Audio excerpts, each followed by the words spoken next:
चुनावी चंदे को लेकर आज भी राजनीति गर्म है। कल चुनाव आयोग ने सरकार से कहा था कि गुप्त चंदे पर रोक लगनी चाहिए। 2000 रुपए का भी चंदा मिलता है तो पार्टियों को यह बताना चाहिए कि चंदा कहां से मिला। अभी नियम के मुताबिक 20,000 तक के चंदे का पार्टियों को हिसाब नहीं देना होता। काफी बड़ा हिस्सा लोग कैश में देकर जाते हैं, उस पर आप कैसे अंकुश लगाएंगे? बल्कि मैं तो ये समझता हूं कि जो आप बैंक अकाउंट द्वारा पैसा इकट्ठा करते हैं उसको ज्यादा आप खुला कर दें। 20,000 की लिमिट, 2,000 की लिमिट इतनी बड़ी चीज नहीं है। कम से कम आदमी कहीं से भी 15-20,000 रुपया अगर आपको देता है, आप उसको बैंक अकाउंट में डालते हैं तो उसके बाद उसका खर्चा जो है वो कम से कम सामान्य सबके सामने आ जाता है। ये जो बैकडोर से पैसा आता है, कैश से आता है, वो कहां से आ रहा है ये नहीं पता चलता है और लाखों करोड़ों आता है। इसलिए ये एक बहुत ही एक नासमझ लोगों की बात है कि साहब सरकार के जो बैंक में पार्टी पैसा जमा करती है उसको हम पारदर्शी बना दें। बनाइए उसको भी, लेकिन मुझे लगता है वो एक बहुत छोटा हिस्सा है। ये ऐसा विषय है कि हमें तो व्यक्तिगत रूप से इसमें कोई आपत्ति नहीं है और हम चाहते हैं कि पारदर्शिता हर कार्य में रहे और राजनीतिक दलों को जो चंदा मिलता है उसमें भी पारदर्शिता रहे कि जो भी राजनीतिक दल को सहयोग करे वो अपनी आइडेंटिटी भी बताए और ये पता चले कि किसने क्या सहायता करी है।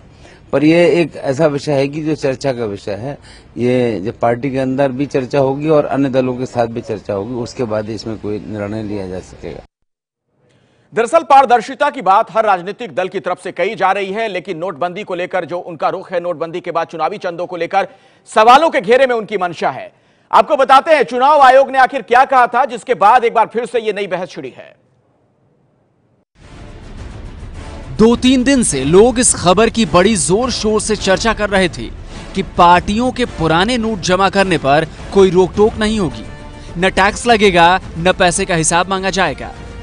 वित्त मंत्री अरुण जेटली को सफाई देनी पड़ी कि पार्टियों को कोई छूट नहीं दी गई है, जितना कैश जमा कराएंगे उसका हिसाब देना होगा। पार्टियों के चंदे की बहस आज आगे और बढ़ गई है। चुनाव आयोग ने पार्टियों के गुप्त चुनावी चंदे पर अंकुश की वकालत करते हुए सरकार को कुछ सुझाव भेजे हैं। चुनाव आयोग चाहता है कि 2000 या ज्यादा के गुप्त चंदे पर रोक लगनी चाहिए। 2000 का चंदा मिल रहा है तो बताना होगा कि चंदा कहां से आया। आज चुनाव आयोग का प्रस्ताव और कल बीजेपी अध्यक्ष अमित शाह के बयान, दोनों का समय लगभग एक ही है। पीएम मोदी का जिक्र करते हुए अमित शाह ने शाहजहांपुर की रैली में कल कहा कि पीएम मोदी भी चाहते हैं कि पार्टियों की चंदा लेने की प्रक्रिया पर बहस हो। शीतकालीन सत्र के उद्घाटन के दिन ही इस देश के प्रधानमंत्री नरेंद्र मोदी ने सभी पार्टियों की बैठक में कहा था, सभी पॉलिटिकल पार्टियों की चंदा लेने की पद्धति पर चर्चा होनी चाहिए, बदलाव होना चाहिए। विपक्ष ने शोर शराबा कर चर्चा नहीं होने दी। पार्टियों को चंदा उगाही के लिए कई तरह की छूट मिली हुई है। इनकम टैक्स एक्ट 1961 के सेक्शन 13A के मुताबिक पार्टियों को टैक्स नहीं देना होता। चुनाव आयोग का कहना है कि छूट सिर्फ उन पार्टियों को मिले जो चुनाव लड़ती हों और लोकसभा विधानसभा में सीटें जीती हों। चुनाव आयोग क्यों चाहता है कि सिर्फ लड़ने और जीतने वाली पार्टियों को टैक्स छूट मिले, ये समझने के लिए कुछ आंकड़े समझिए। देश में सिर्फ 7 पार्टियों को राष्ट्रीय पार्टी का दर्जा हासिल है। 24 राज्यों में 58 पार्टियों को क्षेत्रीय पार्टी का दर्जा हासिल है। 1786 क्षेत्रीय पार्टियां ऐसी हैं जो चुनाव आयोग में रजिस्टर्ड हैं, लेकिन राष्ट्रीय या राज्य पार्टी की मान्यता नहीं मिली हुई है।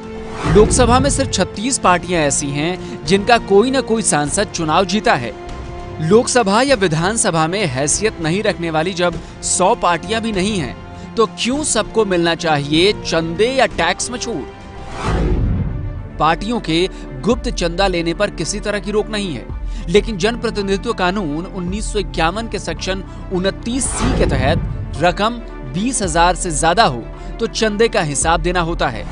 चुनाव आयोग चाहता है कि 20 नहीं 2000 से ज्यादा भी चंदा मिले तो पार्टियां हिसाब दें। सरकार की भूमिका यह है कि उसे चुनाव आयोग के सुझावों को मानने के लिए जनप्रतिनिधित्व कानून में संसद की मंजूरी के साथ बदलाव करना होगा।